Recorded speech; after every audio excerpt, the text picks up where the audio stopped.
الأهلي هيقابل سياتل الأمريكي على استاد طنجة في ربع نهائي كأس العالم للأندية. الماتش هيتلعب يوم السبت اللي هو النهاردة طبعا، الساعة 7 مساء بتوقيت مصر والساعة 6 مساء بتوقيت المغرب.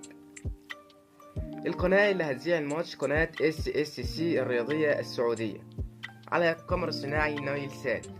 ترددها هيبقى 12562، معدل الترميز 27500، الاستقطاب عمودي، معدل تصحيح الخطأ 5-6. لو الأهلي فاز هيقابل ريال مدريد في نصف نهائي كأس العالم للأندية. تشكيل الأهلي متوقع أكيد مش هغير كتير عن التشكيل بتاع ماتش أوكلاند سيتي.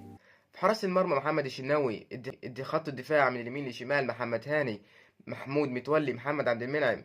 في اليسار طبعا علي معلول. خط النص الدفاع هيكون حمدي فتحي واليو ديانج، قدامهم عمرو السولية في خط النص. على اليمين حسين الشحات، قدام محمد شريف